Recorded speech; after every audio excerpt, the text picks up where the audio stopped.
too. I'm still getting the link out there real quick. Yeah, thanks. It's good to be back on the show. I guess last time I was here, it was, I don't know how many arcs ago, but a lot earlier on in the process of Taylor's journey. Yeah, definitely. Um, I think before Arc 8, right? For sure. Yeah, I think last time I was on, they were still talking about trigger visions, and Taylor kind of did the faux pas where she asked them what happened. Oh, so So it's Arc been a little 4. while. Yeah. Oh, really? Yeah, So it's been yeah. a long time. Hey, Vale. Um, I'm starting the speed draw, so Kevin, I don't know if you have the stream up, but you should be able to see in just a moment the sort of Taylor's lair coming together with all the terrariums. Yeah. Oh, Yeah. that's awesome. So we'll let that play out, but yeah, we're covering the start of Arc 11 Infestation. Um, and it's picks up pretty soon after Arc 10. I think it's like the next day. I'm not sure. Oh, Vic is here. Heyo. Vale says, I'm glad never got the idea of the spider blankets. Spider blankets? Do you know what spider blankets is referring to, Kevin? No, I don't. I also dislike spiders enough. Apologize, I'm not going to think about that too hard. Okay. That's fair. Um oh yeah, I forgot to put a little arc stuff section. Arc stuff. Um the spiders I keep don't you warm. Taylor controls 10,000 spiders to the form of a blanket. They are soft and warm. What I a would use nightmare. neither of those two words. Um yeah, I Wait, was mean this in the text?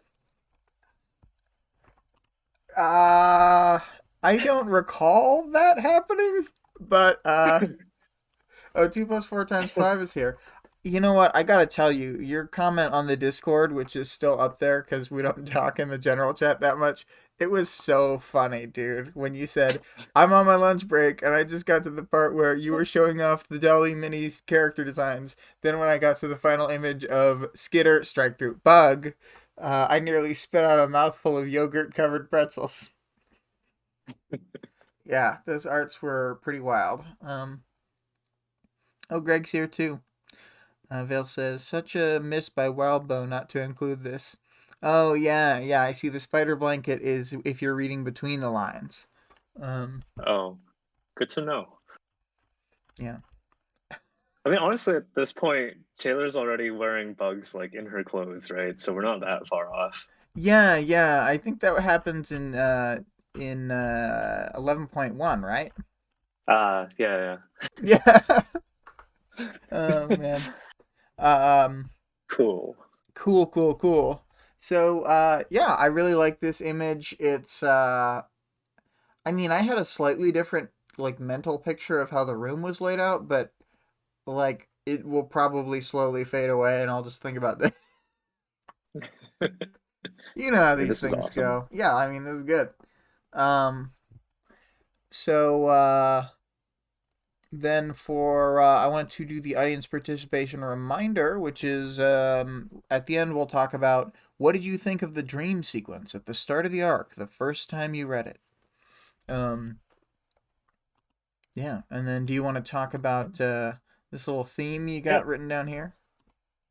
Yeah, so I got two themes that I wanted to keep in mind. The first I wasn't really sure how to frame as a theme, but kind of the question that the beginning of this arc lays out is when the government or the heroes or whatever institution can't provide basic services, like whose responsibility is it to step up? Yeah. And Taylor says that the it's second hers. theme, yep. I mean, she knows best after all. Yeah. I think the second theme I think is ongoing for Worm, but it's just escalation. I actually have written Our Lady of Perpetual Escalation for Taylor, but Yeah. I mean, the I feel like kind of throughout this entire series, the stakes get raised every arc. So, Yeah. They do.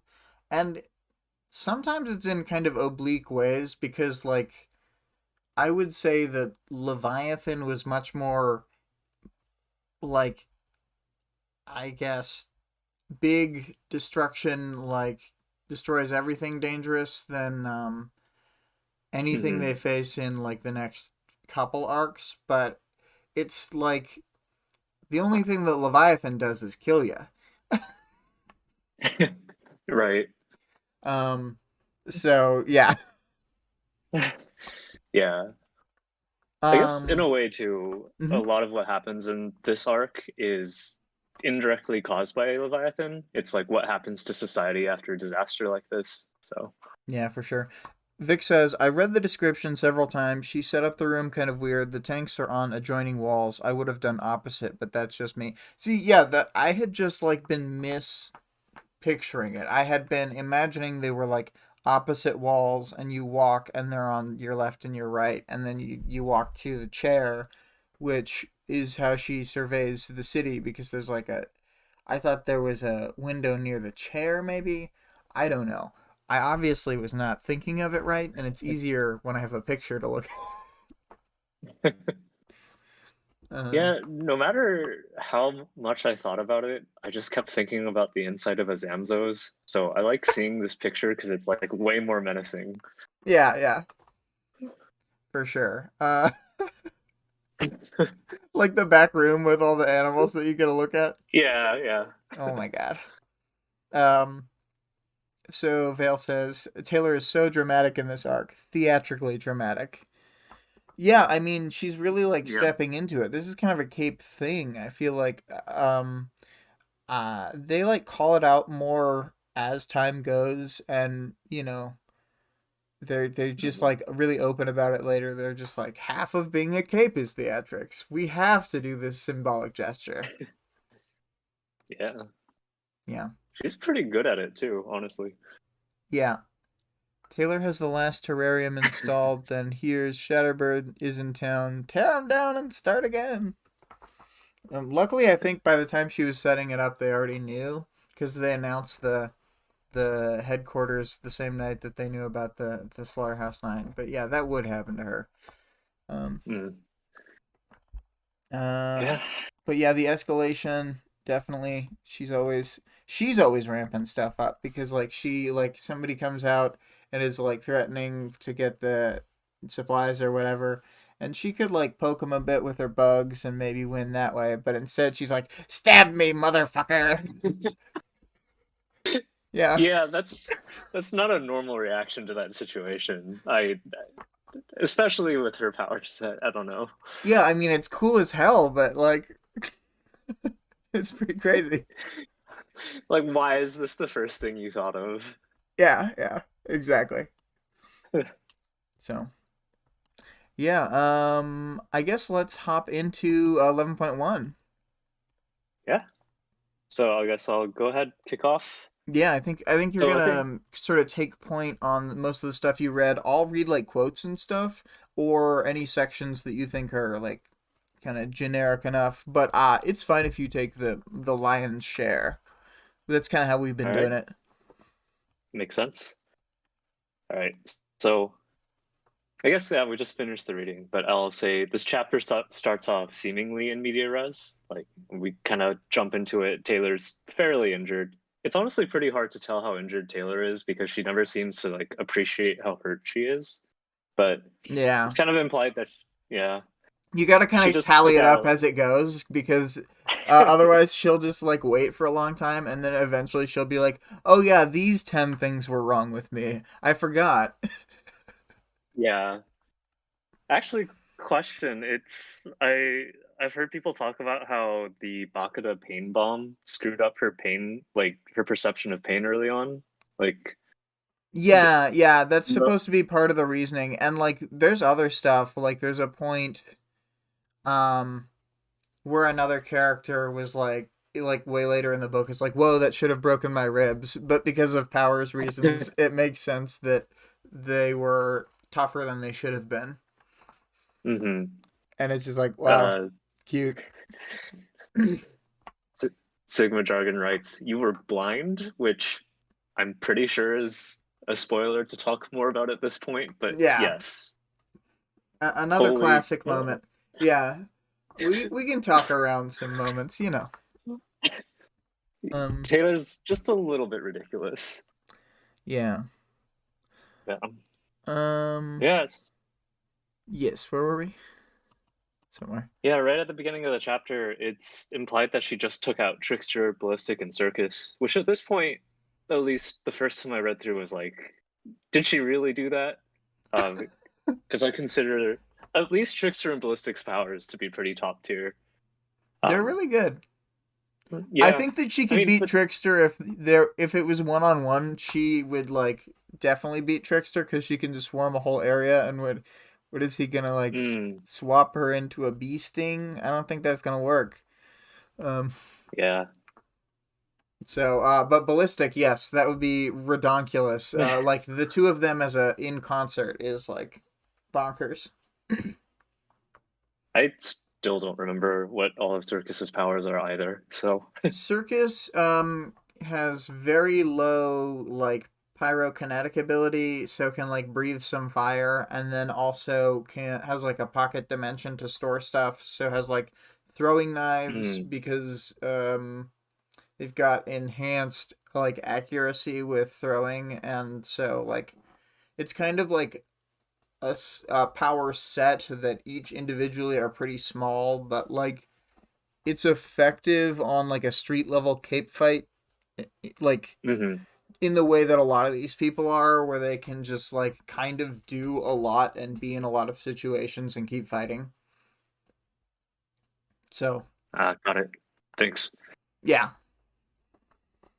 but yeah, Yeah, I do think it's pretty interesting to start off the arc this way. If you remember, I don't know if you'll remember, but the beginning of arc 10 kind of starts off in media res. Like Taylor's back with the Undersiders, and we don't really know how they got back together until like later on in that chapter. yeah, But it's until kind a of like set up this flashback. way to make me, Mm-hmm. yeah, it's like, oh, is this really happening? Right. Right. Mhm. But Taylor is essentially at this point in the chapter blazing a path through Coil space to try to free Dinah. Um, I mean, she's really been tunnel visioned on helping Dinah. It's like the thing she feels the most guilty about. But there's, I don't know, something that I noticed like rereading this chapter earlier is that there's some cool detail that's really showing just like how much that first moment Taylor saw Dinah in the base has like really imprinted in her mind. Yeah, yeah, it's been her main goal, and like she's stated it before, but the fact that she's having like a nightmare about it, I think is more visceral. So I think this Mhm. is good to at illustrating that because like I don't know, a lot of books will like kind of say the character has a motivation, but like they'll kind of fuck off and do like all these different things and not really think about it. But this feels pretty like real, and like she thinks about Dinah a lot, and she is kind of an excuse in some scenarios, but I think she has a very real intent. Like she's compelled to try and undo this thing she's done. Yeah, for sure. It's a I think mix of it's heroism and guilt. a lot of guilt for sure. Yeah. I think it like Wildbow kind of shows the writing just how much she thinks about this. I actually went back and checked, and in 7.11, there's this statement like when Coil's first introducing them to Dinah. Coil says fetch her, and then the soldier nodded, squashing the cigarette against the wall, pocketed the butt, and went through the doorway. And Taylor actually remembers, like in this dream, that that soldier had squashed a cigarette against the wall. Because in the dream, she actually like narrates, "The only thing telling me I was in the right place was the smudge of ash left behind from when the soldier had put out the cigarette on the wall." So like she's been replaying this moment over and over in her head because like she's trying to think if she could have done something differently to prevent it. It's just nice detail, but also really sad. Yeah, no, it's good. But if we kind of remember in the Coil chapter in Arc 8, another soldier puts Mm. out a cigarette on a different wall, and he wipes off the smudge. So it's kind of like Uh, this detail from that standpoint is really good, but as far as like Taylor's actual help, like it wouldn't be mm. useful in the real world, but it is indicative of her guilt and replaying that memory, like you said. So it's kind of interesting in two lights, I think. Mm. Yeah, yeah, Yeah, because Coyle's so always covering his tracks. he's careful. Yeah. You know, so in the dream, Taylor busts down the door. She's gonna go save Dinah, but she finds Coyle there too. And just like being next to Coyle, Taylor's immediately hopeless. She like thinks his power meant that I was probably fucked on a lot of levels, that the odds are suddenly astronomically against me. And this is something I kind of want to talk about later when we get to power talk. But um, something that I've always wondered about is like how useful Coyle's power actually is in a fight. Like Mm-hmm. it's kind of hard for me to imagine, she's in this room with him. Like I'm not sure how much of an advantage that gives him over like her bugs, for example. Mm-hmm. Mm-hmm. There's sometimes when like even being in the room with someone is overwhelming because it'd be like you can just scale it up. Like if he was in the room alone with Long and he didn't have a Mm. split point to leave the room. Um that doesn't matter how much you dip, duck, dive, dodge, and duck or whatever. You're gonna get fried by Long's flames, right? Yeah, like I, there's really not much he can do there. So, So the key is getting him in that weak moment where he doesn't have a good split point. mm, Yeah, yeah. Anyway, sorry. yeah. So, Derailed a little bit. so, so, so in the dream, Dinah's dead. We're apparently dead. So Taylor, kind of in blind rage and kind of out of necessity, she runs up to knife him. And then at this point, Taylor perceives like a split in the universe from Coil's power. This is kind of the first strong hint that this isn't happening in real life, because if Coil is splitting the timeline, Taylor should not know about it. And at this point, like Taylor knows roughly how his power works, so um, it's kind of like, oh, this is probably something that's being put together in her head. Something interesting I thought is even in one of the universes, she actually does succeed in killing Coil, or at least stabbing in the chest. And even in that universe, like in her head, Taylor doesn't feel satisfied because Dinah's still gone. Right, right. Yeah, for sure. Also, goodbye, 2 plus 4 times 5, and I will check out the audience participation later. But yeah, I mean, tragic. So in the dream, Coil then blows some mind control dust at her and like explains that it's literal voodoo magic. The first time I read through this, I remember I didn't realize it was a dream until like she woke up, and I was like, okay, this is a little stupid. Which is funny because this is literally a universe where like superpowers exist, and this isn't that much of a stretch, but I just thought that was, at Also, least I remember that feeling. not to spoil too much, but a non-coil character actually uses this compound against people in this story. Yeah. In arc 13. So I don't remember that. I'll have to check. yeah, I'll tell you later. All right. But Yeah. I do think it makes sense in the dream though. Like if this is happening in her subconscious, this is totally the kind of thing that like you might read about randomly someday and just remember in a nightmare. So, yeah, yeah, yeah. I mean, it sounds like the kind of thing because she's always worried about like being controlled and being in control. So it sounds like the exact mhm. kind of fear she specifically would have. Yeah, for sure. Yeah. Well, so she gets mind whammied by this dust, and Coyle starts referring to her as pet. And I don't know, just to me, it's always super creepy and uncomfortable. Uh, and then we get to the big reveal of the dream where Coyle takes his mask off, and it's actually her dad. Um, Oh, scream! Surprise! Which is like, it's definitely Coyle's not her dad. My But coworker was reading this, well, listening to the audiobook of this, and paused it right at that point and was like, "Oh my God, Coyle is actually her dad." And I'm like, "Play it like one more minute." more It like was so 3 more funny. seconds. Yeah, I know, but he like was so astonished that he paused it and like, "Oh my." Yeah, I don't know. It was very funny. So, Oh, Vic says mhm. she didn't do enough. I ran as fast as I could, but if it was like my legs were stuck in molasses for this to be a real dream. Yep. Maybe she doesn't have that same problem that you and I have, where all our motions in action scenes are just like not powerful enough. It's so weird to be Yeah. like stronger in real life than in dreams. Everyone has I, that I problem. I don't think everyone has that problem. I think you and me both have that problem, but that doesn't mean everybody. I don't have the legs thing, but like I have that feeling in dreams all the time where like I'm driving and like pressing the pedals doesn't do anything, and it's really annoying. Holy shit. Vic is right. When you're in a dream, you're basically just velocity. Oh no. Oh boy. That's how powers work. Um, I so I kind of zeroed in on a few things in Taylor's reaction mhm. to kind of in her dream, like when Coyle's revealed to be her dad, or just revealed to all of this in general, is like it shows a lot of her guilt. At first, she realizes like the mind control is happening, and she's like horrified. But then she sees Dinah kind of dead on the side, and she's like, "Oh, I deserve this. Like, I should take Dinah's place."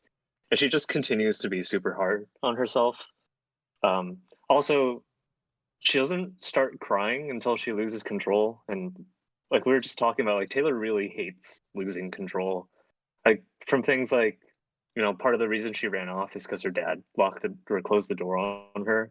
Like she just doesn't like losing her agency. Right. And Yeah. then one thing that might be kind of a stretch for me, but I usually wake up from nightmares like either when it's the scariest or when it's the most unbelievable. And it's kind of the point at where Coyle is her dad that she wakes up. And I think like deep down it's something she worries a lot about because she worries about, she's going against her dad and disappointing him. But also I think she recognizes that like, yeah, there's no way that's possible. Right, right. So it's both scary and unbelievable. Yeah. We should address the chat. I see there's a bit of Mhm. action here. Vale says, "In mine, I always get lost. The lower strength thing is common to most everyone, I think, and agree. Then, Lost in an Airport is my brain's go-to anxiety dream sequence." Vic says, "I have so many driving dreams where I'm too short to reach the pedals and see the road at the same time." Oh no. I get lost in airports too, Vale. That's funny. Oh my god. I mean, I was just telling Kevin before the stream that I had this dream where like I kept driving really shitty in the snow and just like perpetually like fucking up in minor ways and getting in like tiny accidents. And then like when I started really driving on the snow, I had enough like practice at getting wrecked in my dream that somehow I didn't make any mistakes and it was like 2 or 3 inches of snow. Um, yeah, but that was forever ago. So yes, I Mhm. had like a weird, shitty learning stress dream where I fucked up a bunch. But hey, you learned, so Yeah. Oh, good. Greg says it definitely has a fanfic feel to it. And my supervillain boss were my dad. Yeah. I Oh, think I've been watching too much anime because that sounds like an anime title to me. yeah. I mean, it definitely sounds like the way they title modern anime. Daniel watches all those ones Yeah. with the crazy titles that are like 2 sentences. Mm. But yeah. Um, do we want to jump back Uh, into it or? there's another comment from Vale in the chat. Oh, It's yeah, go for it. you have to get somewhere, usually work meeting home from one. Oh, to the airport, and can't find the gate and miss the flight and have to find another. Oh, and waking up alone in the airport. Yeah, it can't. That doesn't sound fun. Waking up alone in the airport sounds like it's Langolier's Dream, that movie where they all wake up alone on a plane and they're like, "What happened? Why are there only 7 of us on this airplane?" That movie still kind of fucks me up today. Just the premise of it. It's just like if I ever wake up, or if I ever wind up being like more alone than I expect, I'm like, oh geez. You got Langoliered. Yep. All right. So just jumping back into it, after Taylor wakes up, she's like overcome with a bunch of guilt.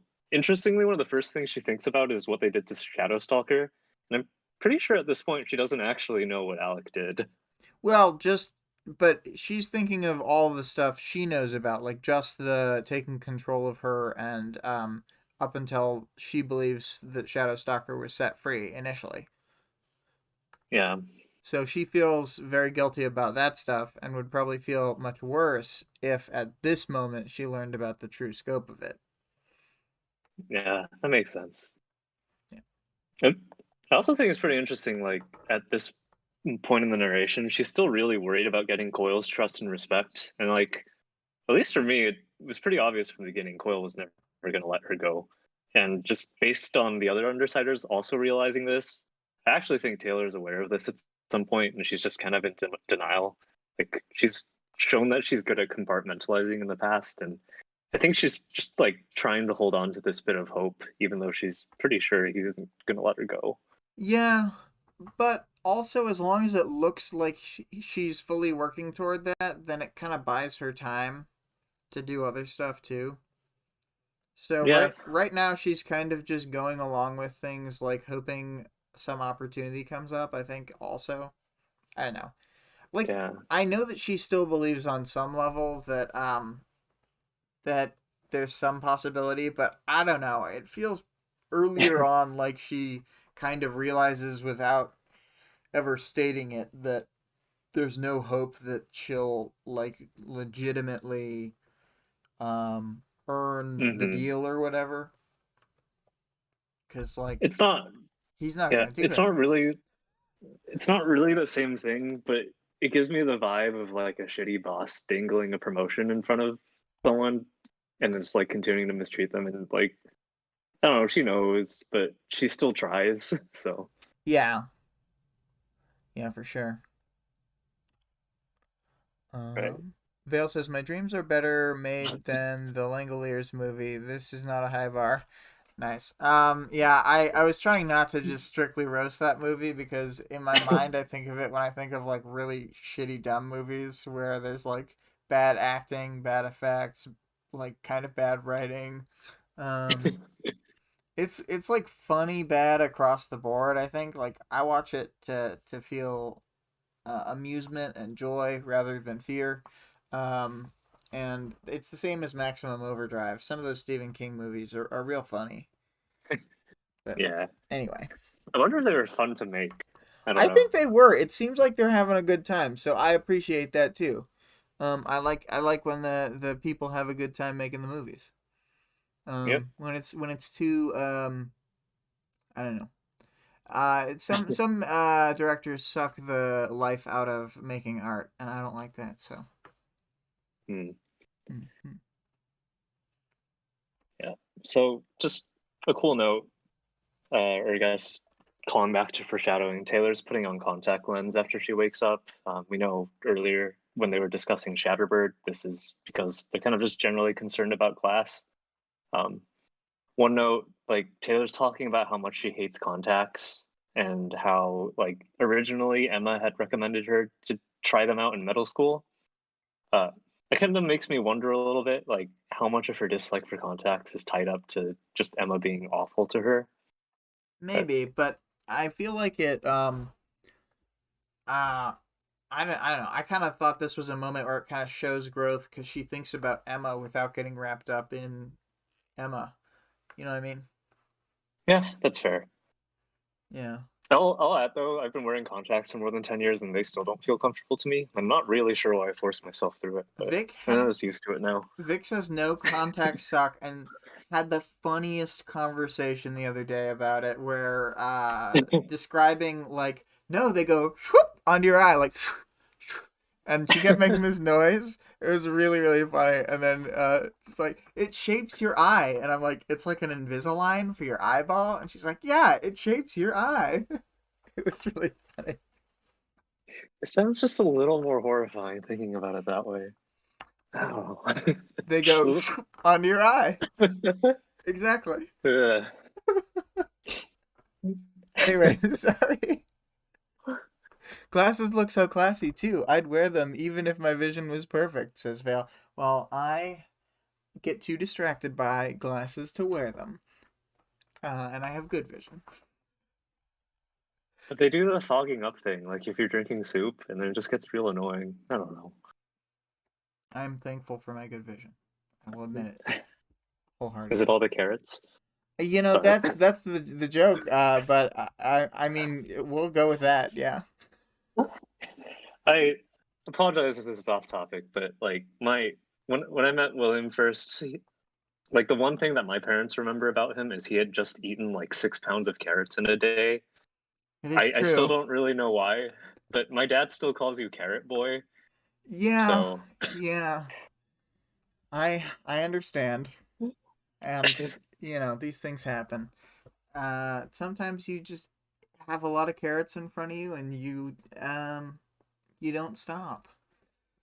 So, understandable. The yeah, classic orange diet.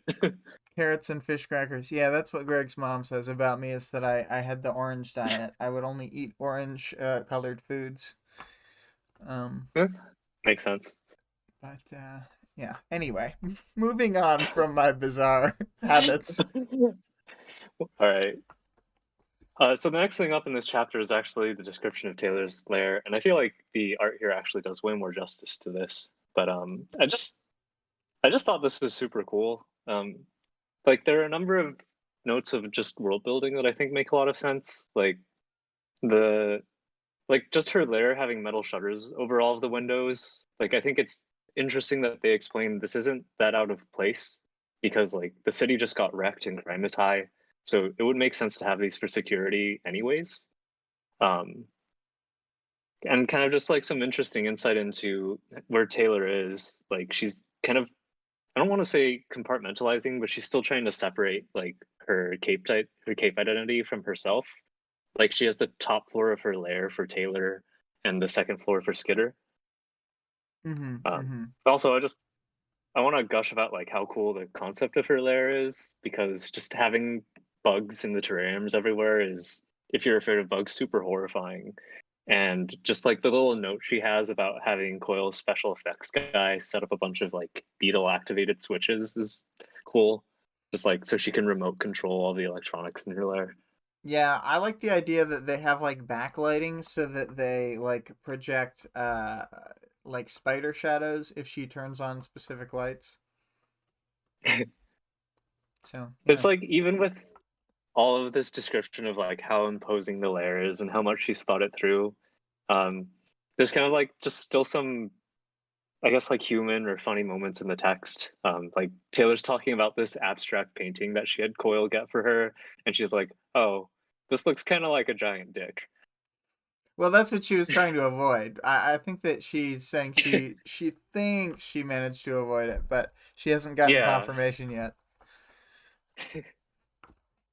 I don't think she even invites anyone into this lair. Such a waste. For someone who doesn't care about money, she sure does like spending it. I'm trying to think about it. She talks to, like, I'm trying to think of all the future encounters. She kind of talks to Sierra here. Um,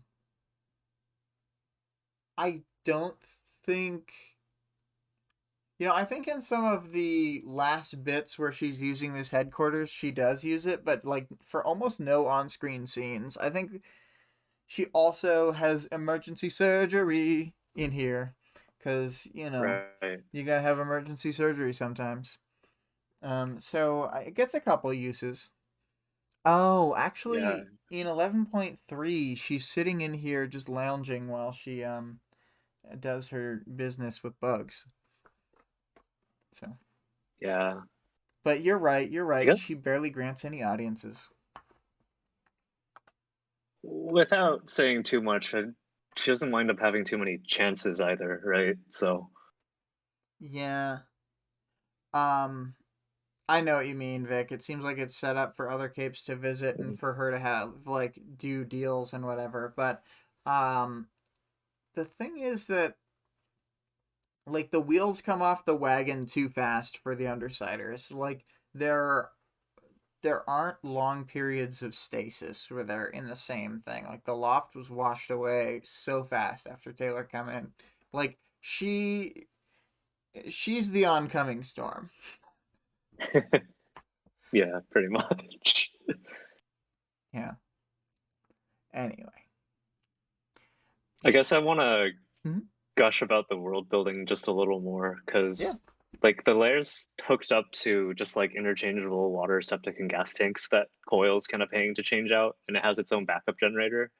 But kind of like they talk briefly about how Coil's plan is to discreetly hook it back up to city services as the area rebuilds. And I like little touches like this because it kind of shows like, you know, these plans are thought through pretty thoroughly. Yeah, and it's like stuff that I would legitimately like ask about, or like that if you were to make a show where they don't address it, you'd be like, what the fuck? How did they just like have running water? Wasn't that like a big problem for everyone else? And it's like, well, the answer was money. So visceral Yeah, little I agree with touches let Vale. you paint the whole scene, says Vale, and yeah, Wildbow world building is wonderful. I agree too. Mm. Yee.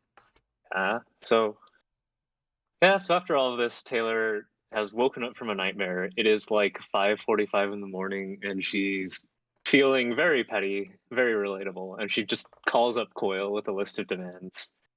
And Oh, I we're know seeing what this from her music I point was of gonna view. drop in here. It was gonna be 5:45 by Brad Neely, but I'd probably get Ah, I don't want to get struck, but no, that's fair. yeah. Yeah, Coil's like maybe a little annoyed. He's fairly professional, so it doesn't always show, but I don't know. I think it's pretty funny that she's like that Taylor's getting some satisfaction out of just bothering him this early. Yeah, it is funny. You Um know? Yeah, but so I mean, 6 a.m. Taylor's like, okay, it's time to go for a run, which I cannot really relate to. But uh, well, she's like obsessed with keeping the schedule. She's like I gotta do it. yeah, effort though. Effort. Yeah. I'm So too she's going out lazy. to run in like this destroyed city where gangs have taken over the streets. And like she specifically calls out like this is not a good idea. And she's going out in shorts and a tank top. Like and we know that Taylor can handle herself pretty well, but I mean I can't help to think that she's probably gonna stand out quite a bit doing that. Yeah, I mean like who the fuck else is running around like this? But then again, what you gotta remember is even if she wasn't a cape, she'd be doing this. She'd be like living at the shelter and doing this because she's all crazy. Yeah, that's true. Yeah. So she kind of as part of getting ready, I actually don't know if she's looking in the mirror or just like taking stock of herself, but I'll read a little bit. Like she's thinking, I couldn't pin down exactly how or why, but the definition of my face and body had changed. But my physical flaws no longer consumed my attention when I looked at myself. I felt comfortable with my body, like I'd somehow earned it the way it was, and it was mine now. And like, especially compared to how she is at the beginning of the series, it's just really nice to see her finally build some self confidence. So, Yeah, yeah, no, it is good. And yeah, I think she doesn't. it's sort of the fact that she's saying that it's like not that she's fixed all of her problems, but that it's not consuming her attention. Like I think that's really important to it, I guess. Mhm. Yeah.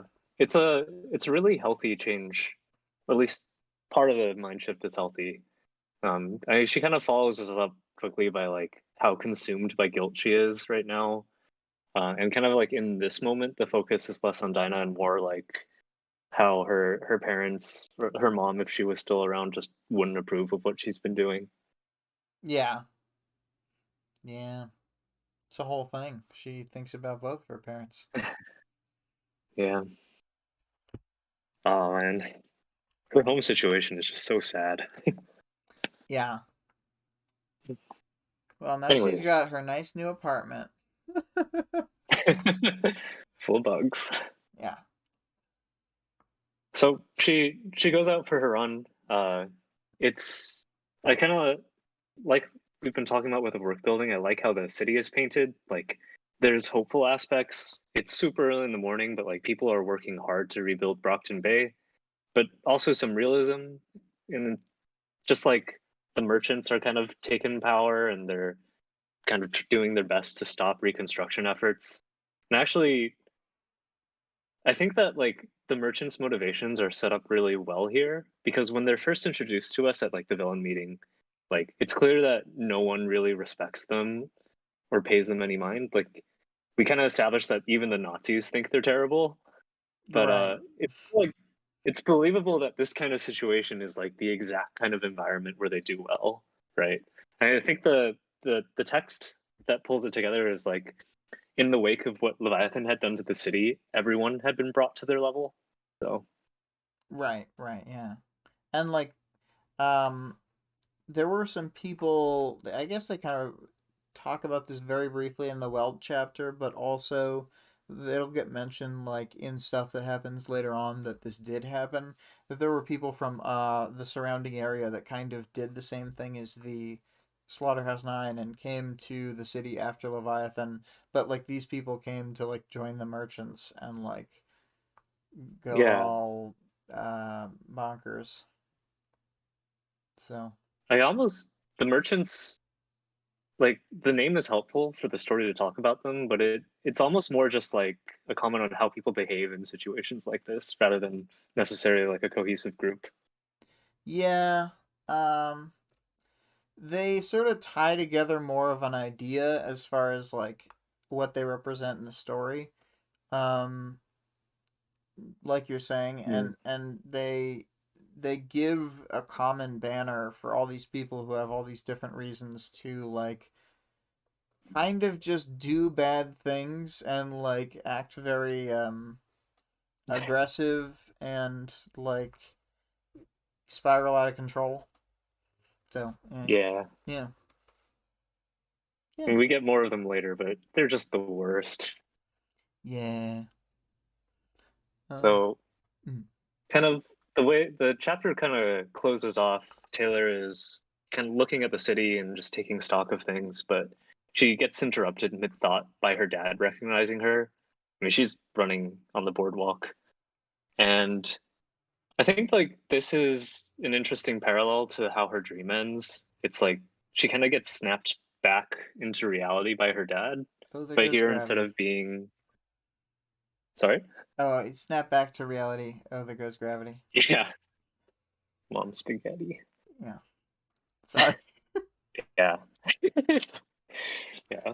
And instead of waking her up though, like her dad calling out here is almost snapping her out of like her Skitter persona back into Taylor. Like she's thinking about the city in terms of what she needs to do, and then suddenly her dad is there.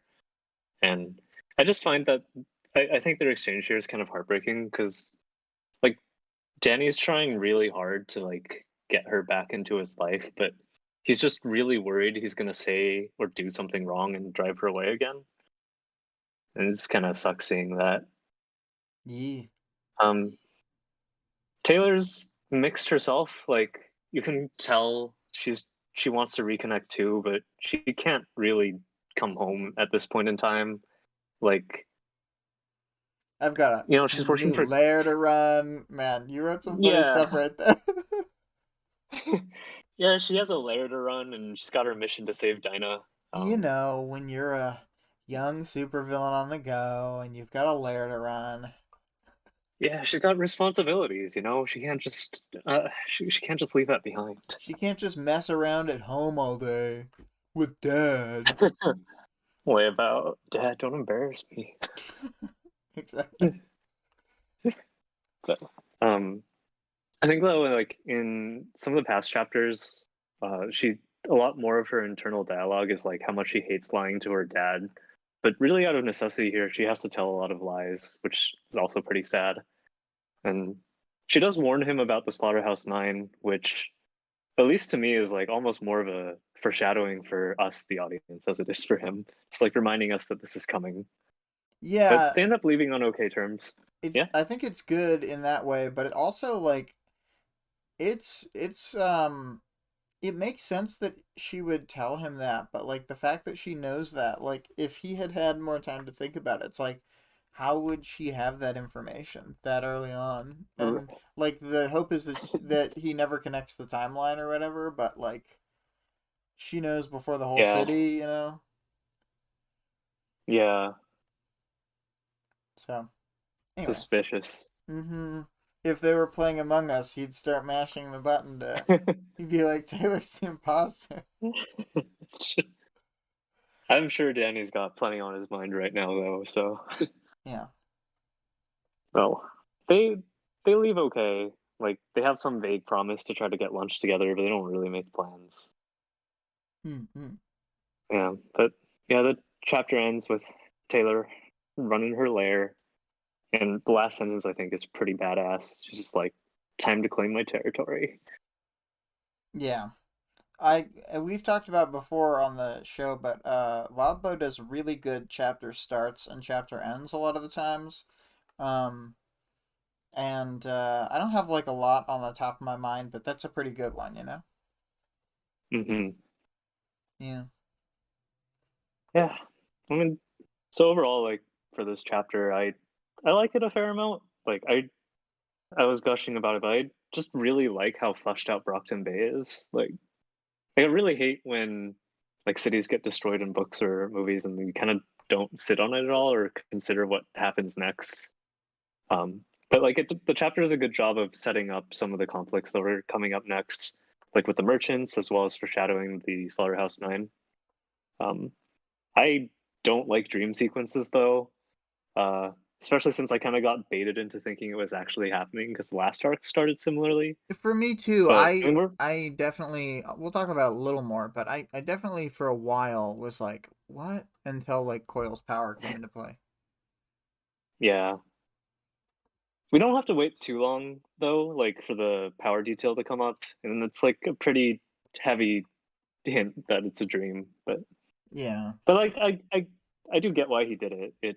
It's a good way to show like how much the guilt is eating Taylor up.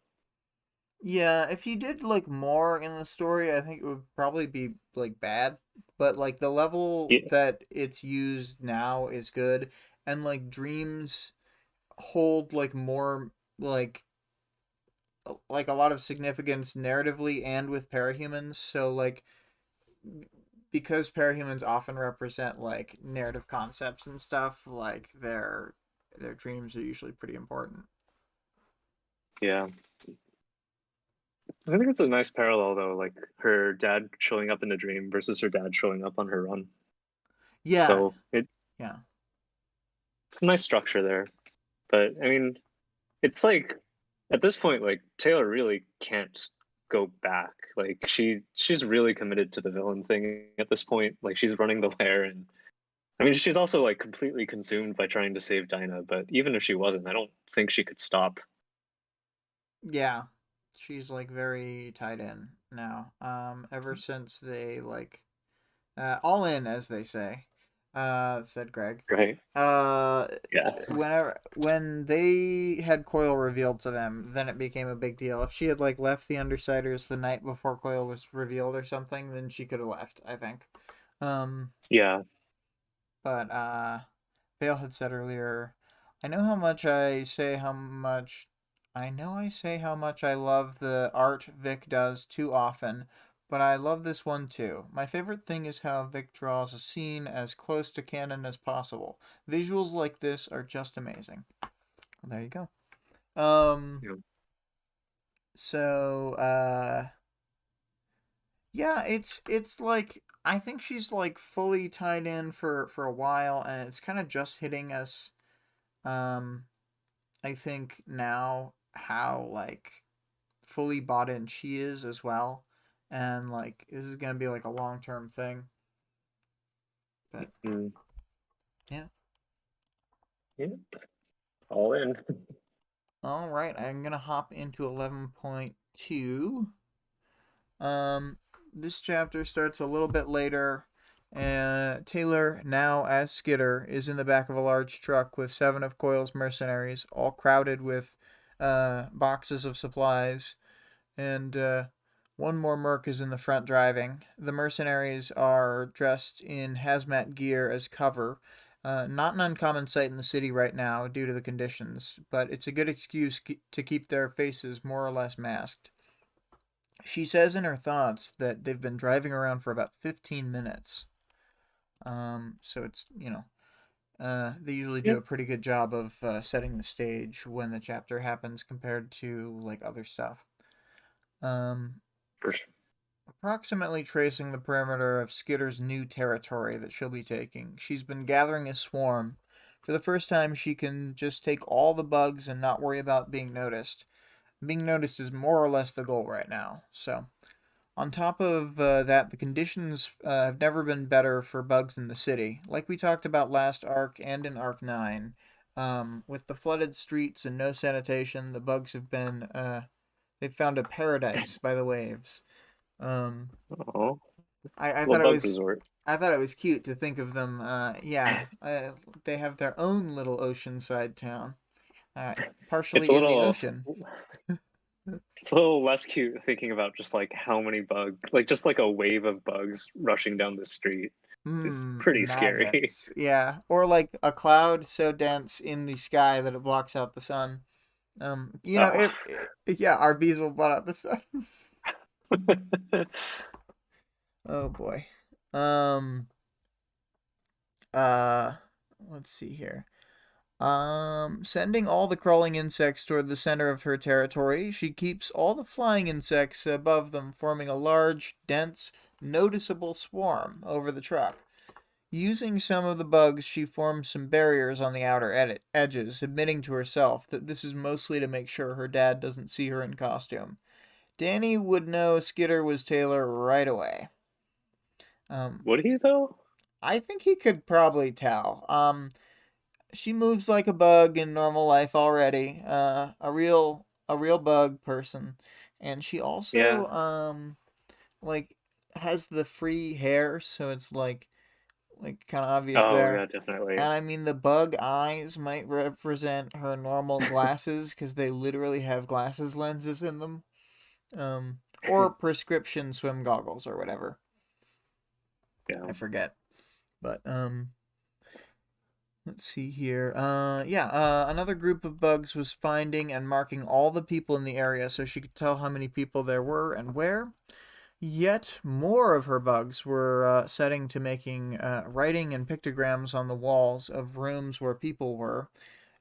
She wanted to gather everyone to stake her claim to the area and distribute supplies to her new citizens. She wrote the word supplies, as well as putting basic food shapes such as drumstick, cheese, and can. Um, and I thought it was funny how basic it was. It was very like, I don't know, old school cartoon where it's like, what would a starving person imagine a thing to be? Um, anyway. I I mean, would you like if I was sitting around hungry at home and bugs formed the shape of cheese on the wall? Like, I'm not sure if I would connect the dots. Yeah, I don't think I would connect the dots. I think I'd be like, ah! I think there were arrows, but like, it's just Yeah. so like, and well, she specifically thinks to herself about how like she's not sure that people would be able to tell. Um, let's see what it Mm. says. It says, "I knew I wasn't the best artist. I worried I was confusing matters with the pictures. I could only cross my fingers." Which pretty funny stuff. Um, Yeah. Anyway, so she doesn't have a power boost like she's felt in previous parts of the story. She's only got her normal range of about 3 block radius, and that's part of why they had to drive around to reach the edges of her territory. trying to time everything out so that people would show up at the same time as they were ready. They had to unload quickly, but she was maintaining her villainous atmosphere, and she didn't. She didn't think that she could be seen doing things like unloading the boxes with the mercenaries, or like losing any rep with them by not seeming ominous. So she decided that she better just sit there silently like a creep and move bugs around and stuff. She makes sure to leave the people be as they approach, and as a few of them come out, more decide it's safe and join the group. The boxes are at least partially waterproof, but they still set up pallets to keep them from sitting in the standing water on street level. The people arriving are a variety pack of people types. There are kids, and families, and dangerous armed grown men. Others, I'm sure. Um, Skitter thinks to herself that she expected opposition to show up since she's staking such public claim to this area. Um, we've got various people starting to approach the boxes, and one of the mercenaries looks to Skitter, which makes her mentally shake her head. She moves a little cloud of insects between them and the supplies. After they back off, the crowd builds for a little while longer, and it gets to be around 200 people. She thinks this is only about a fifth of the people in the area, but it'll be enough that her announcement will be heard and passed along. She's So like pretty thoughtful about how she manages crowds in the public. yeah, she's definitely very aware of that. Yeah. It's like an extension of, like, she can't control them, but it's an extension of the way she thinks about her control of the bugs. And also now Yeah. the speed draw has completed, putting up the full version of the art. So yeah, it's her looking out the back of the truck while it's being unloaded. Um it's very nice. I think it's really interesting looking. I love when Vic portrays swarms of bugs. In fact, swarms of anything. Um, I'm a swarm fan. Yeah. Um, Scary as hell. I don't know. I'm not a bug person, so like I like this is awesome and helps me visualize it, but it also makes me kind of uncomfortable. oh God, sorry. No, it's okay. It's good. All right. Um, Skitter feels like announcing this. uh, Skitter feels like announcing this is a major gamble, but it's one she has to take. She needs to get things moving and get in Coil's good graces and get to Dinah. Deciding things are reaching the point where there are enough people, she could just get human swarmed. Skitter finally makes her dramatic stage appearance, still in the back of the truck, out of sight. She forms a swarm clone near the back of the crowd. She flies it closer to where she is, letting its form fall away, and then it reforms into a human shape on the crates. Stepping up into the swarm from out of view, she bursts the swarm away and leaves her real body standing there, like she had bug teleported. She's relying on the idea of showmanship Um, and generally having so many bugs clouding the sky that she dents the sun and they can't really see. just casually. That's super cool, by the way. Yeah. It's yeah. I was when I didn't understand the powers very well in, say, like Arc 6 and 7, I had this idea, like, I was like, wait, will she be able to like disassemble herself into bugs? Would her power develop in that direction? And now that I like understand the powers, I'm like, no, it wouldn't. It also says Oh, AU where Rachel and Taylor have a slight power swap. Taylor makes huge bugs that she has to train, and Rachel controls swarms of puppies. Uh, my word. oh. Um, Kind of want to request that art now. we've reached the moment of truth. Some of you know me. Noises of the swarm accented the words, gave an eerie, strangely loud echo. My name is Skitter. So subtlety's out the door now. Yeah. We kind of swapped off, and Kevin took back over for most of the rest of the chapter. Uh, oh, Looking Greg at the says, chat. I'm down for this as long as Rachel doesn't try to shove puppies in people's noses. Yeah. I don't Ugh. know. Anyway. Oh, now it's a little bit ruined. Well, the problem is that, like, the monster dogs mean that the dogs don't die as much, but they still do die a lot. And Yeah. so it's already like horrible, but if they were non-gigantic defended dogs, they would just get shreked constantly. Um, and Wait, are the puppies bug sized or are they just puppy sized? they're puppy sized. I gotta imagine Okay. Yeah. the huge bugs that Taylor has to train. I love that. I would read. Oh boy, I would be into that. That'd be so funny. Anyway, it's a good fanfic idea.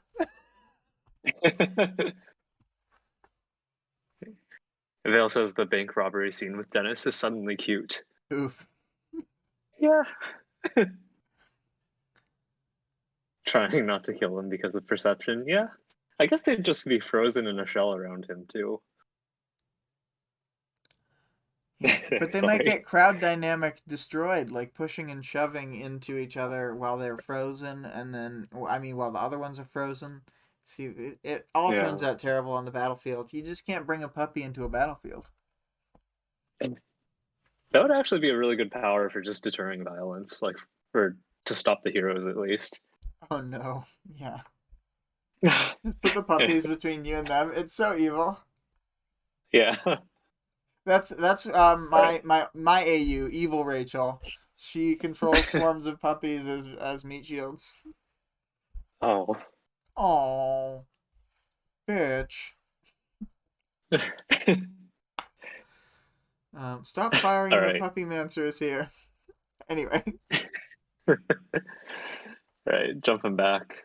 So Skitter's given her evil monologue to the crowd, and then she spots Battery in the crowd. I mean, she was expecting resistance, like she's expecting either heroes or other gangs to be there to challenge her.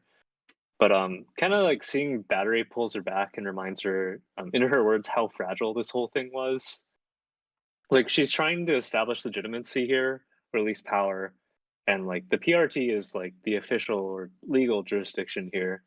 But no, she kind of just keeps going on. She continues her speech. She claims the territory anyways. yeah. The thing is, if like And the PRT was like different mindset, and they were just like, we gotta get them all, and like not really focused on prioritizing things, you could imagine she calls up HQ. Vista gets all the heroes who are currently on site. They all bum rush Skitter as best they can. Like it would be a disaster for Skitter because even how no matter how well she does, unless she fully wins somehow, which she wouldn't, she'd just mhm, be like not the owner of that area, you know. yeah, But they don't do that yeah, because they have a different mindset in terms of like what's important. mm. Vale says that this monologue feels really cringy, but like in an in-character way. Yeah, yeah. Yeah, I think I agree. I mean, at this point, Taylor is 16, right, and kind of doing this for the first time. So, I think she's somewhere. I think she's at the end of being 15. She turned 16 just uh, after the Slaughterhouse 9 stuff or something, or maybe in the next few days. I don't know. It's like really the timeline gets really muddy because she can't focus on it. Like it's all dated essentially. You can look at a timeline and see when each event happens, but it mhm. at the same time when you're reading the story is so unclear because Taylor is just not focused on what day it is. Yes, she's like, so she's giving this like really grandstanding speech, and like at surface value, her terms are pretty good. She's saying that all people have to do is submit to her rule, and she'll give them supplies, and that she isn't going to take anything from them. Kind of her main stipulation is that like other factions, like the merchants and chosen, have to leave. Like there will be no drugs. But then she immediately, she's trying to claim power as a warlord, so she threatens violence. She has like a strike system where everyone gets a like one strike before she will just murk them with bugs. She's really Um, bad at baseball. She starts murking people after they get like the second strike, and they're like, "You can't attack until they have three strikes, get her?" no, this is a two strike system. Yeah, exactly. It is- Much stricter. but yeah, but yeah, I mean, kind of like you mentioned with the mindset the PRT is in, battery doesn't really stop her. Like my original view is that it was because like she was at the end of the day handing out supplies, but um, like based on how the PRT, how what we know about the PRT's policy, yeah, it actually makes sense. Like they they're not really intervening at this point I by almost felt principle. like Taylor had that fleeting thought that this was legitimizing to her. I almost felt like maybe Hmm. that was on purpose from Pigot or something, so that she would clash with the other groups because Pigot does want the villains to fight each other. Like, however much she says she Yeah, doesn't want that, she does want that. She does has wanted. yeah, it's definitely something she would do and like would be smart enough to think of as well. So It's not a bad plan. She just underestimates Taylor, as they all do. yeah, that only happens a few times and certainly doesn't keep happening over and over again. Yeah.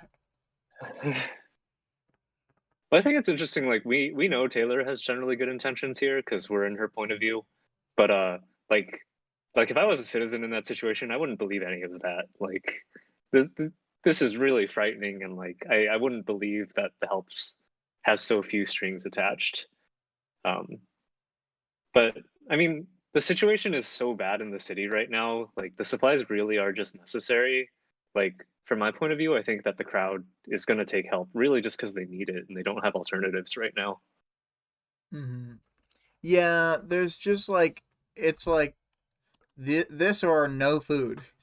So, Right. It's like I mean it's like, yeah, the scary villain says she won't hurt us and like the alternative is starvation or I don't think it's that much of a choice. Um, People yeah. start picking up supplies eventually. Mhm. Uh, there is a note in the text that like no one comes forward at first, and then once the first person come, everyone else comes in, which is very real. But It was kind of kind of doubled like down on because that happened initially when she was like the first to come were right, the kids. Like the way that was described and the way this was described were kind of like two instances of the same phenomena. yeah. They Oh, kind of sorry, Greg they start said, realizing. Oh, especially go not ahead. with a supervillain that's so bug themed. Next week, you know, she'll be cackling about ensnaring you in her web or some shit. Exactly. Her web? Oh man, Bug? Yeah, sorry. it's not really her personality, but Taylor has so many opportunities to make bug puns. Yep, she does. Kind of glad she doesn't, but she could. Yeah. Yeah. So people are picking up supplies. Kind of, the supplies start going, and the crowd starts realizing there isn't enough for everyone. And this is kind of her first challenge as more of a leader. Um, like you would expect, things start escalating pretty quickly when a violent dude with a knife tries to violence his way into more supplies. Um, and then Taylor's like she's thinking through it, and she reasons that he's either like high or otherwise not really in a state of mind that he can be talked out of it.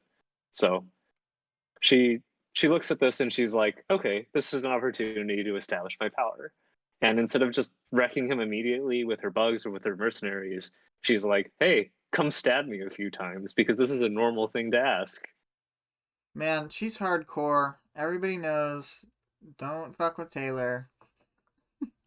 Yeah, and like at this point, right, I mean she has armor and she knows like the armor is strong, but like I almost question if she really thought it through because like the armor protects her from getting stabbed, but like the force from the stab still definitely hurts her like the first time the guy goes in. Yeah, it And says she grabs his shoulders, and what I was thinking is that like she doesn't mention it in this moment, but her gloves have claws on them. Like she must be like stabbing into his shoulders with her hands. yeah, and she's just, I mean, she talks about like trying not to show any pain or fear, or, like vulnerability, but I kind of wonder how successful she is because she's getting stabbed, I don't know. I think and it works she, because she gets stab, stab, slash, and then like just does a beat down on him after that, like it's nothing. yeah. I mean, So she lets herself get stabbed enough to be like, "Hey, you can't hurt me at all," and then just like floods him with the capsaicin bugs. So that's a yeah, thing. yeah. He's not just down for the count. He's got. Well, I mean, she did this to the wards before. She's really not too worried about who she capsaicin bugs. Uh, spicy bugs, as we've called them on the It's program. ah, yeah. Everything is burning, and I'm covered in bugs. Everything is fine. Yep.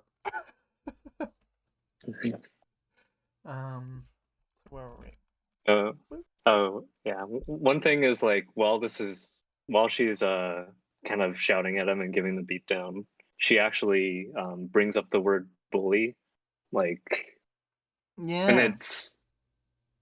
it's one of those things that is ongoing through the story where Taylor kind of sees people as like bullies or not bullies, and once she decides you're a bully, you're kind of in trouble.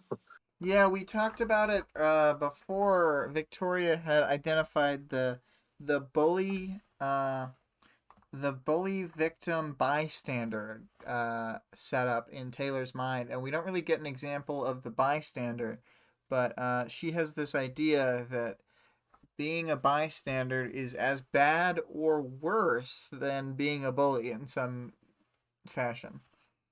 So, Yeah.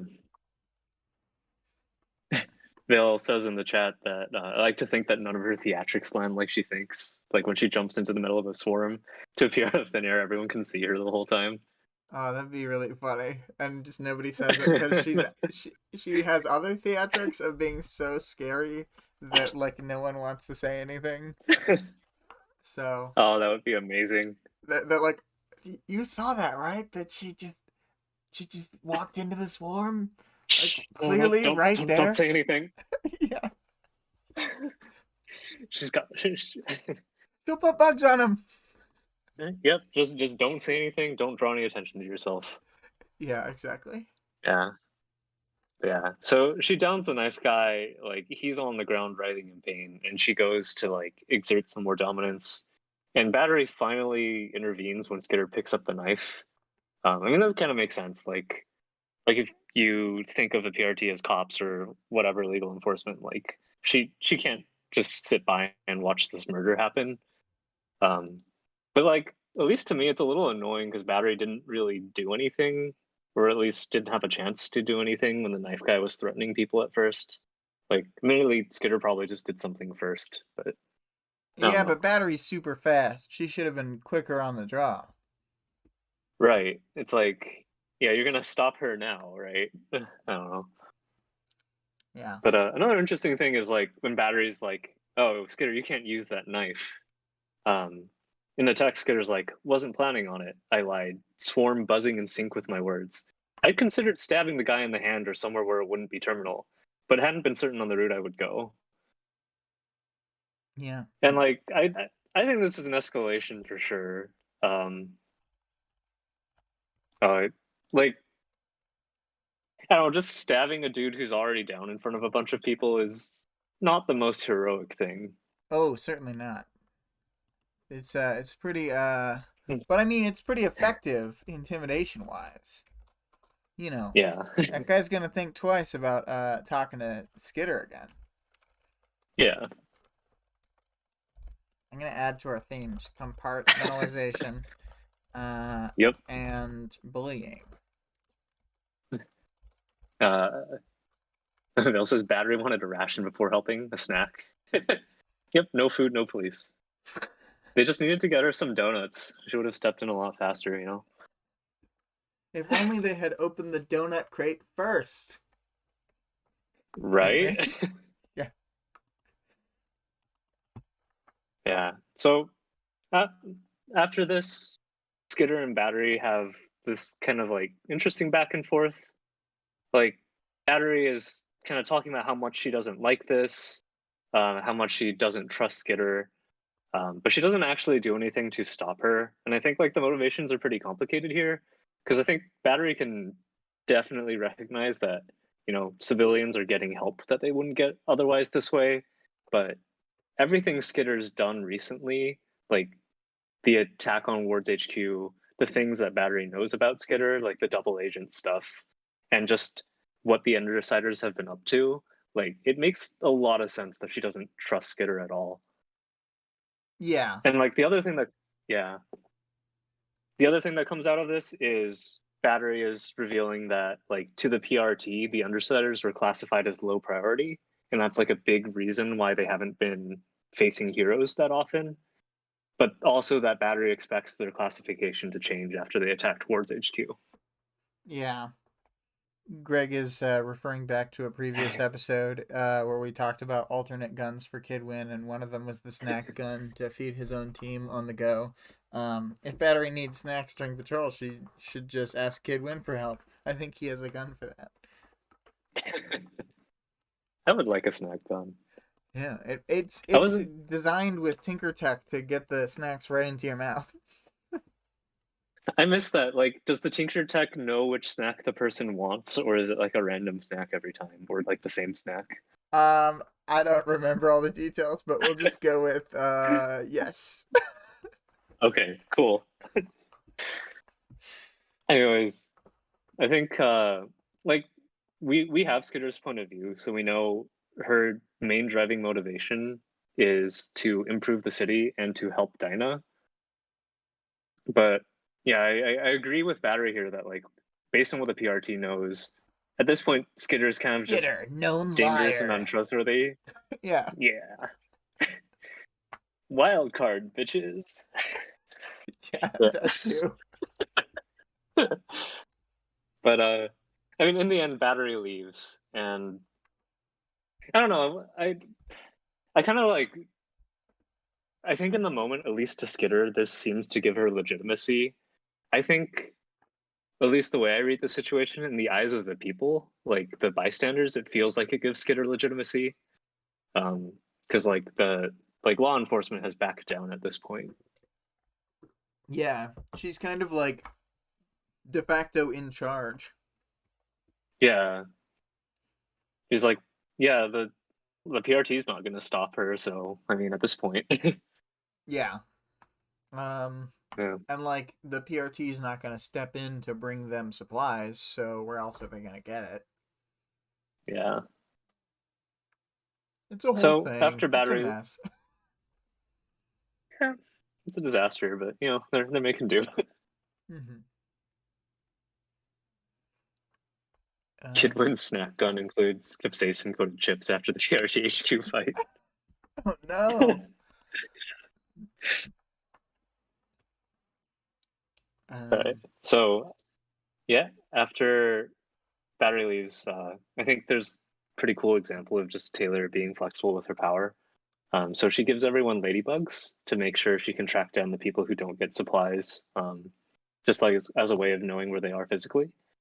Uh, I was kind of just when I was reading this, I was like, I can't really think of a less offensive bug or like a bug that people would be less likely to be afraid of. I don't know. yeah, the ladybird beetle, as we learned about from our weird bio teacher. Very Yep. non-threatening bug. Yep. And then the chapter closes with this mysterious red haired girl approaching Skitter for help. She kind of roasts her hairstyle a bit. It's true. Yeah, it's kind of like grody dreadlocks. But I don't know. I don't really know anyone who's pulled off dreadlocks well in my own life, so maybe I'm biased. Yeah. Um, I don't know any white people who have pulled off dreadlocks. But I Yeah. think I think I am also biased. I think it just usually doesn't come out well because it has a lot to do with hair texture, probably. Yep. Yeah. Anyways, this this girl is like early 20s, I think, and she's approaching Skitter because her brother has been abducted by the merchants, and she just doesn't know who else to ask for help. The girl was like planning on asking Battery, but she left before she had a chance. Mm-hmm. And it's pretty heavily implied that Skitter is like completely willing and about to help her. Kind of, I think she recognizes that this girl is in the victim category, and she wants to do what she can. Um, Mm-hmm. yeah, the interaction sets up the next few chapters, but I think it's also interesting. Like, it's interesting in the lines of like how much legitimacy Skitter has in claiming this territory, because like if the PRT is letting her continue on, she's providing supplies for everyone, and she's also like helping people out, right? Like, at, the open question is like, is this justified, or like at what point could it be justified? Right, right. And I think from my perspective, to a certain extent, it already is justified. Like they don't need to be at some further point. It's just like clearly there is not infrastructure or like help coming in the short term at all, and like there are active roving gangs of like raiders and stuff, and there's like no food or water. So like yes, to me, this is as legitimate as it needs to be. Yep. Yeah. Um. But yeah, I think there's like a spectrum of people's views on this, but I just sometimes you gotta live in the moment you're in, not in some fancy hypothetical where everybody can do the best possible actions. Yeah. Let's see here. I had said as a final chapter thought, and we can just say more things, but we're reminded throughout the chapter that Brockton Bay is still flooded and is generally a massive cesspit with only a few clean areas. We're reminded by all the little details that there aren't basic necessities like potable water, food, or shelter. So yeah, it's just like completely unsanitary, like living conditions. There's bugs and rats. They don't mention the rats this chapter, but rats are coming. Um, oh, believe me. Uh, so yeah, I don't know. I feel like it does a good job of that basic world building we mentioned in the previous chapter of just maintaining that atmosphere without feeling like we're being beaten over the head with it. Yeah. And It's almost like mhm. there's a good amount of breakdown of just like the basic social contract too. Like the PRT aren't able to help everyone, and they aren't doing a lot. Um, like you mentioned, like gangs and violence are just going around, and it's not that much time has passed since before the Leviathan attack, so things change pretty quick. Yeah. Greg makes a good point. Just realize the conditions are perfect for Squealer to make a fleet of Mad Max cars. Then they go out and steal water and gasoline. Yeah. Yeah. Yeah. It's a perfect plan. Um oh, I didn't see Vales earlier.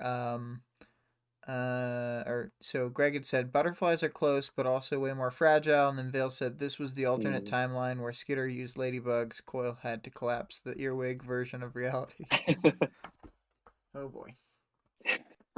Um Yeah.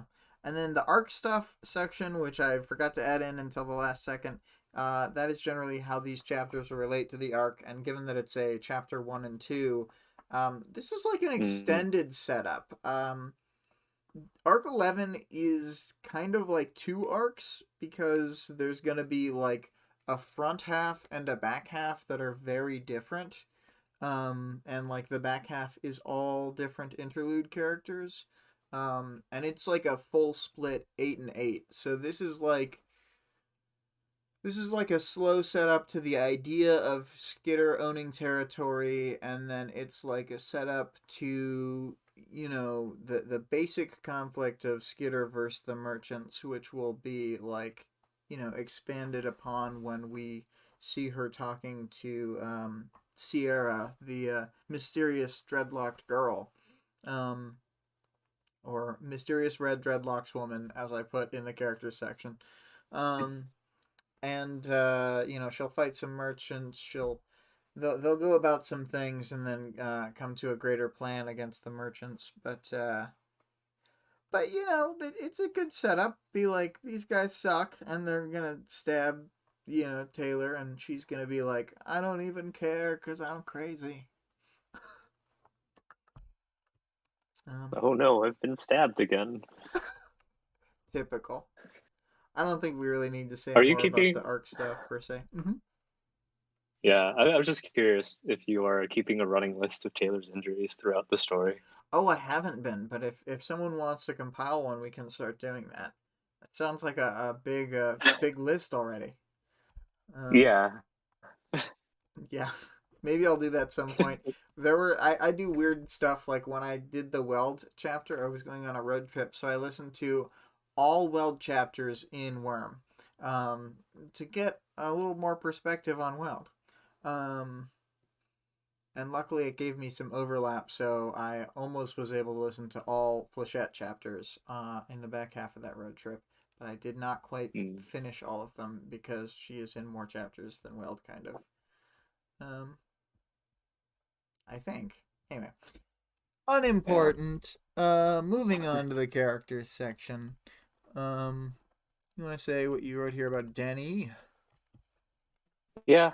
So Danny, at least in this chapter, is like his main thing is just he's trying really hard to reconnect with Taylor, but ultimately he just doesn't know how, and that's kind of the problem that he had with her to begin with, is like he cares for her but doesn't know how to help her or how to relate with her.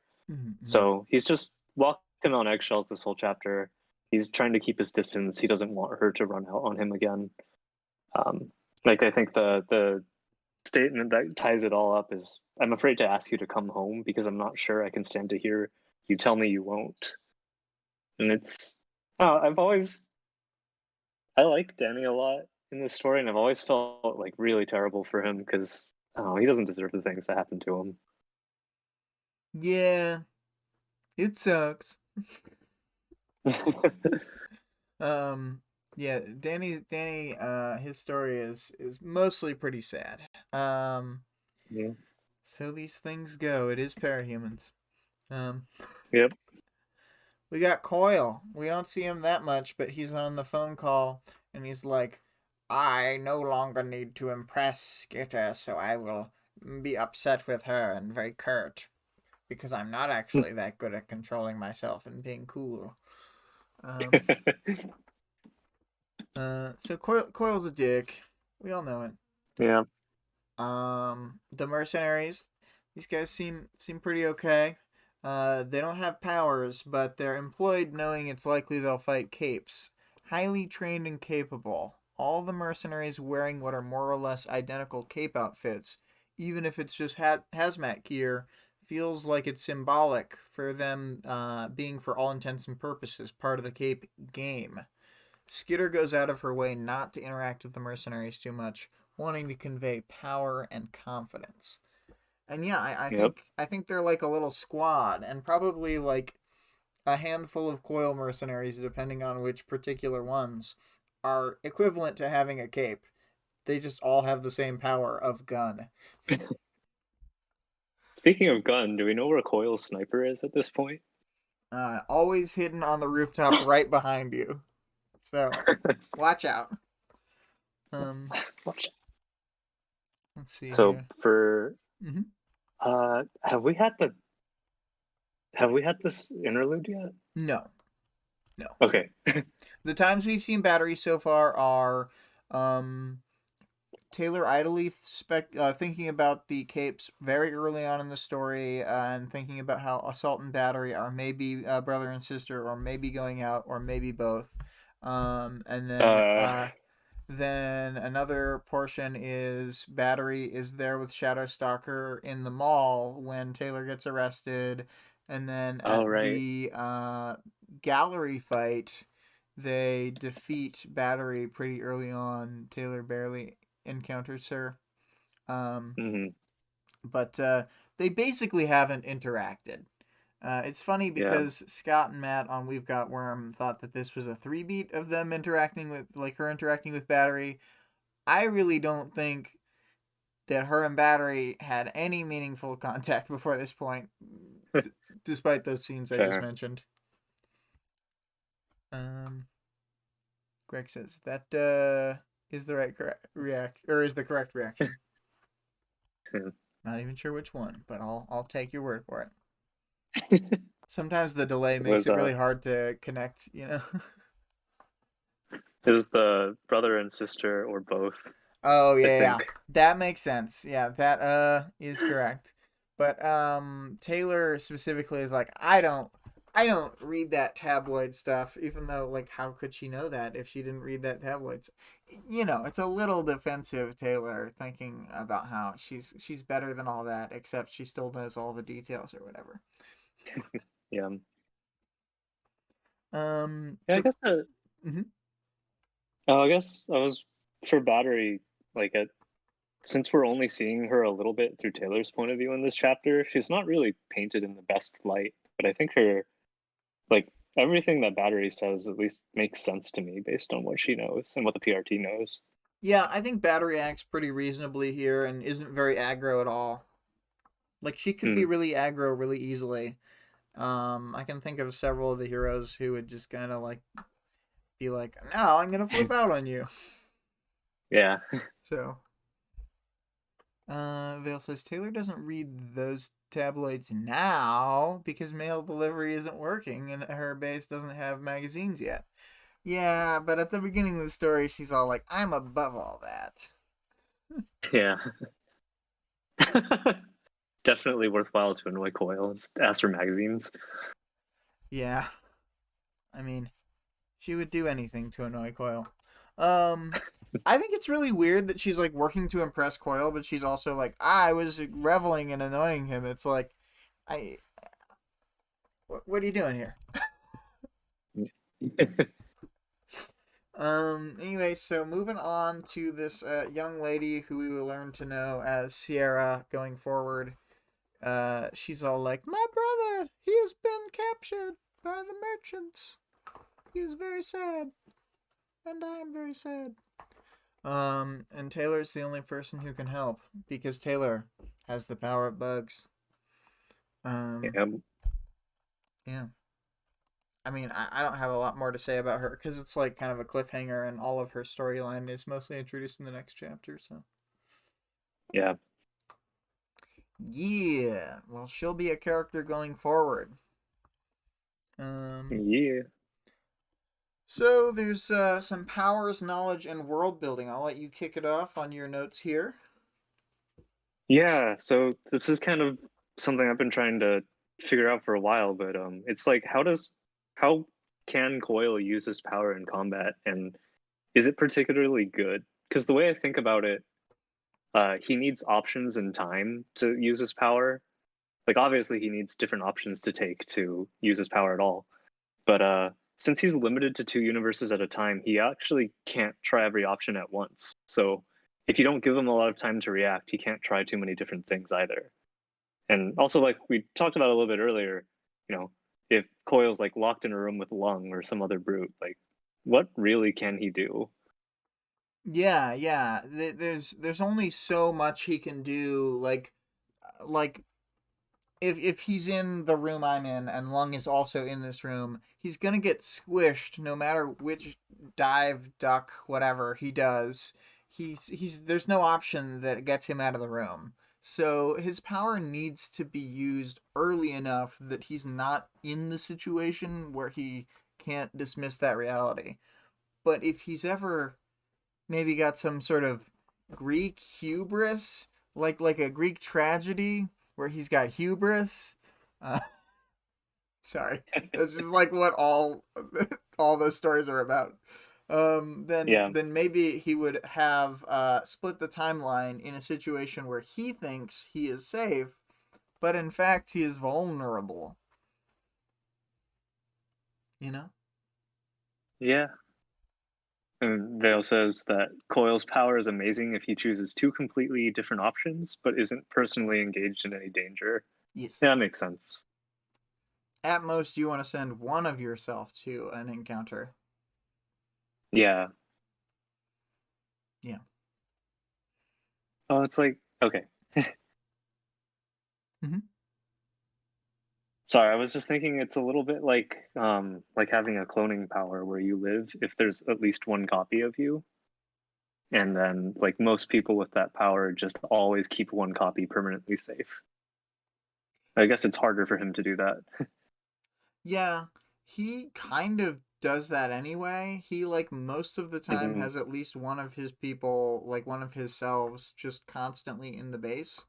And I think that, Hmm. like, he doesn't always keep that one, so it doesn't seem from everybody else's perspective. But I think, like, essentially, there's always one of him who's, like, from his perspective, extremely safe. Yeah, And he uses Dinah to maximize that, too.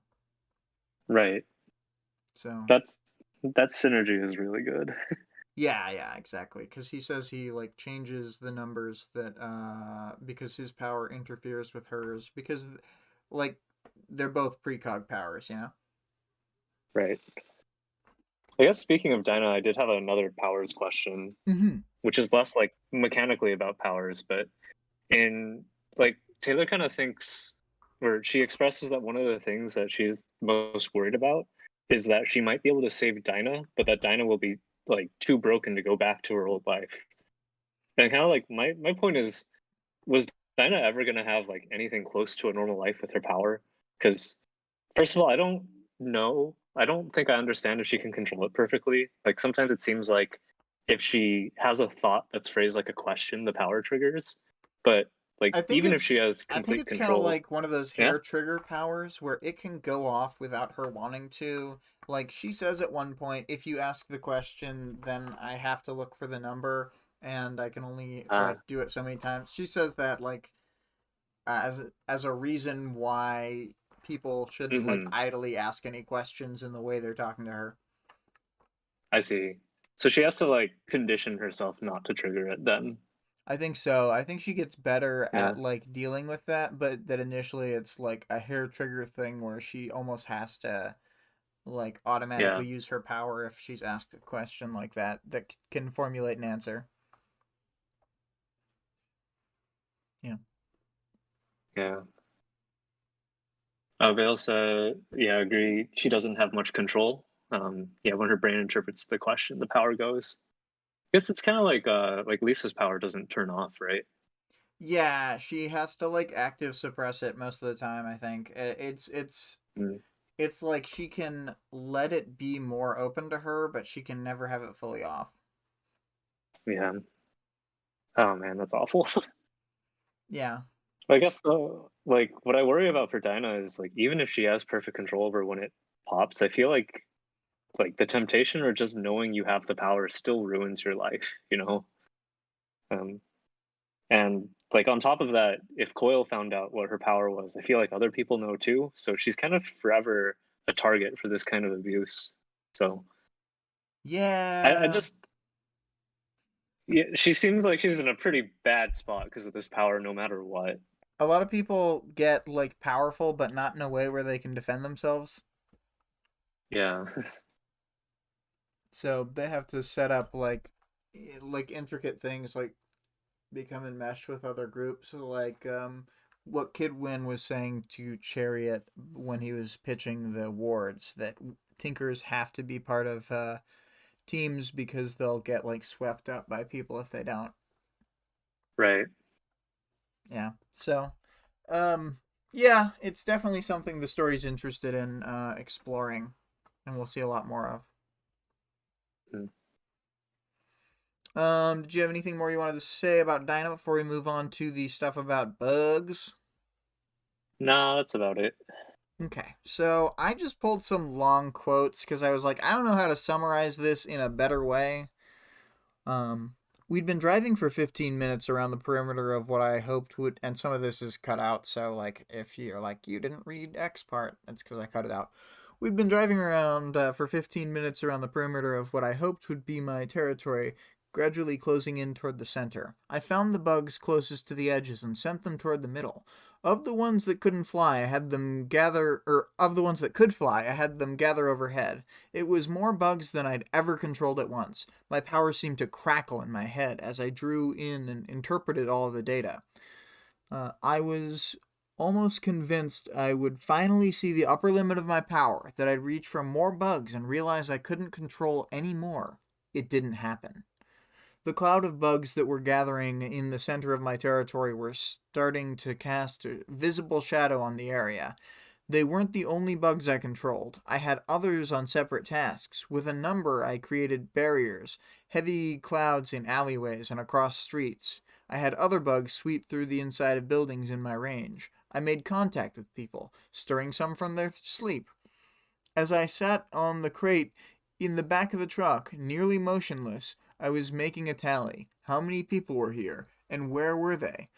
On their walls and floors, much as I'd done at the fundraiser, I had my bugs organized into arrows, pointing the way out the doors, down to the streets, and toward the truck's destination. I drew out letters to the words supplies, and left them in the brightest lit, warmest spots in the room where people were. Accounting for the illiterate, I put the bugs down in the shapes of basic food: a drumstick, a cut of cheese, a can.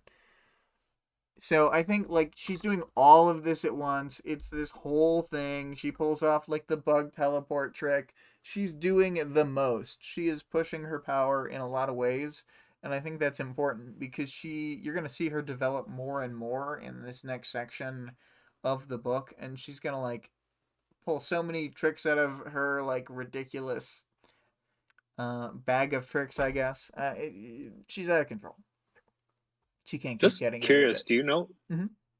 do you know what her power classification is at this point? Like, does she only have the master rating, or Yeah, I think they just have her as a master 5. I think she's master 5.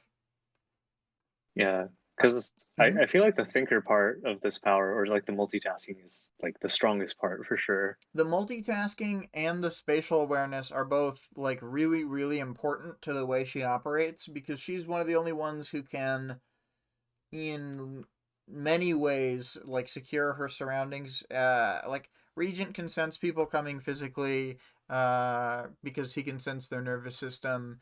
Um, I guess Bitch could maybe have the dogs sniff people out and bark if they're coming. Tattletale knows when people are coming, but Imp's power is always on, which is good. But Gru unfortunately doesn't have like a good way to feel when enemies are around or anything like that. So like Yeah, their group is mostly well equipped for that. But like Taylor can kind of operate solo because she can sense a whole region. She knows when people are coming up. She can fight like a crowd of enemies all by herself. So she's got a lot of yeah. advantages over her teammates in terms of doing this kind of operation. She's crazy. But I mean, you're She'd be right. so good at StarCraft. The multitasking in like, yeah, StarCraft. Sorry. No, it's funny. Um, like just keeping track of where everyone is, how many people there are. Once she has a couple bugs on somebody, they're kind of like permanently like she has them marked. This wouldn't have been possible for her at the start of the book, I don't think. Like I don't think she could even Yeah, write words necessarily very well. But she just like keeps doing one trick at a time, and now she's just comboing everything into one, being really out in the open, really wilding out. It's great to see. yeah, And then I wanted to keep this one. This is right after she does the bugs fire explosively away from her. I kept the bugs swirling around me, tightly packed together so they would be moving in tendrils and loops like Gru habitually did with his power. I was aiming to use my abilities to make myself look bigger, more impressive. It was like a dog raising its hackles or a cat arching its back. Yeah. I'm big, she yeah. yells. I feel like her power is plenty intimidating already, but this definitely adds to it. Yeah. It's also funny that like her physical bigness matters so much when she has like an entire, sky clouding Right. cloud. How much physically bigger do you need to be than a cloud?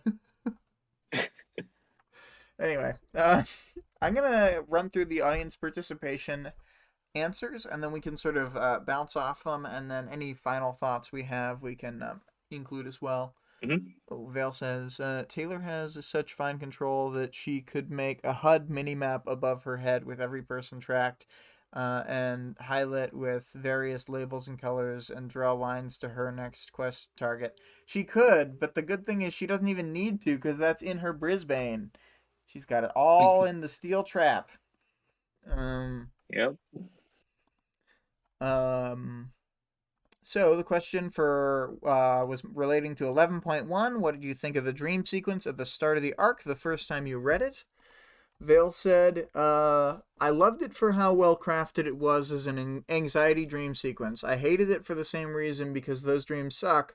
I love how clearly it sets the story foundation for Taylor's mindset right now in an interesting way. It felt like a dream to me almost immediately, if that's part of the ask. I was far quicker than my usual to pick up on story shenanigans. I think I was a bit slow on the uptake. I definitely think it took me until the coil's power thing to realize like things seemed off, and it was like I guess this is happening.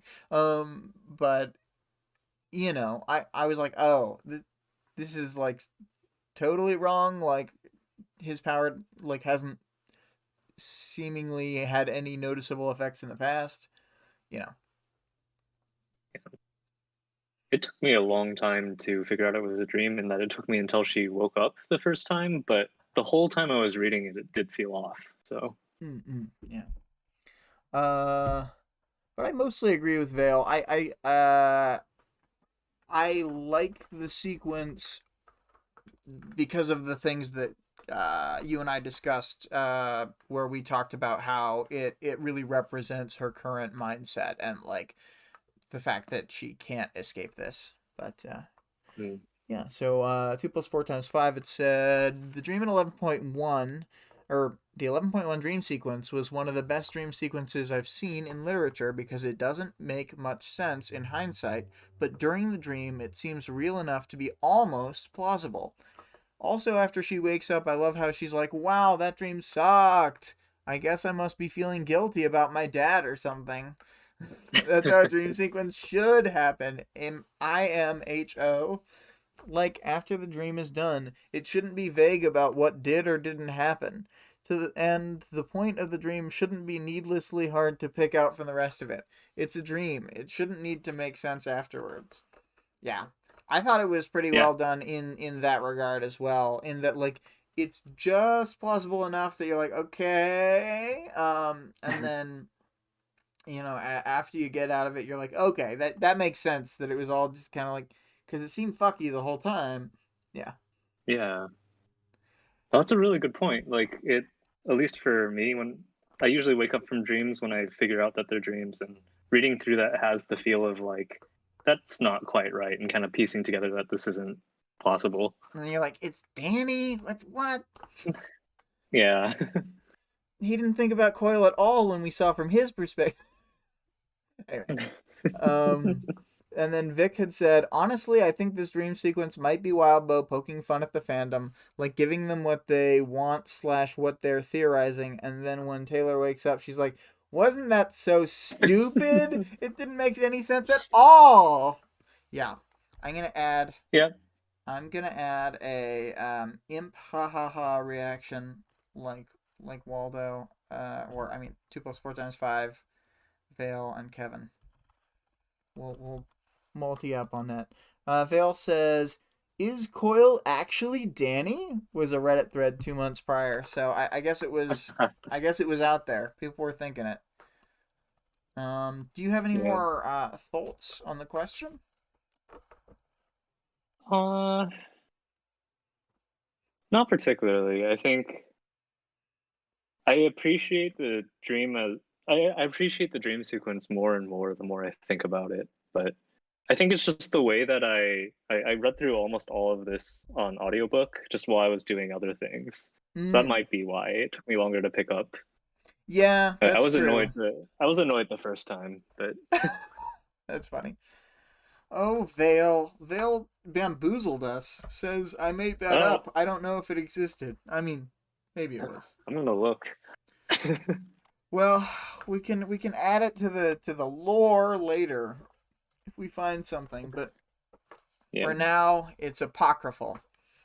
Um I'm going to post this 11.3, discuss the writing in section 11.3 where Skitter is fighting entirely remotely while lounging in her lair.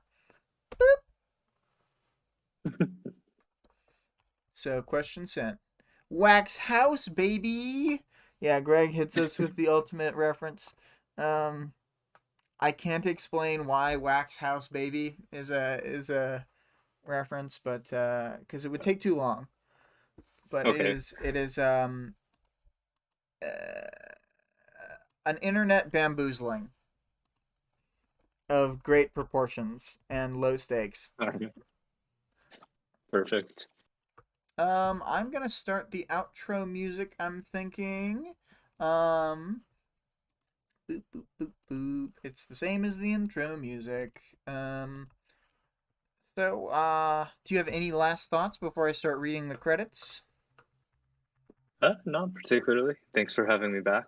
It's always fun to do this. Yeah, for sure. We can schedule you on as often as you have time for. I know you're pretty busy, so. Awesome. Well, thanks all. For sure. So the music used in this episode was Suspense music dash Post-apocalyptic by CO.AG music. As always, you can find their music on YouTube. It is copyright free. They're a great source. They have different lengths. I usually use the short stuff, but they have some like 20-minute tracks if you need them. They have tracks with vocals. I always do no vocals, but they got a lot of variety, so they're really cool. Um, and then our Discord server link can be found in the description of the stream and the channel description, as always. The author of the work being discussed can be supported on Patreon at patreon.com/wildbow. The full text of the work is available for free online at parahumans.wordpress.com. There is also a fan-made audiobook of the entire work at audioworm.rain-online. And yeah, we got Greg and Vale both saying goodbye. Cheers and thanks all. And final goodbyes.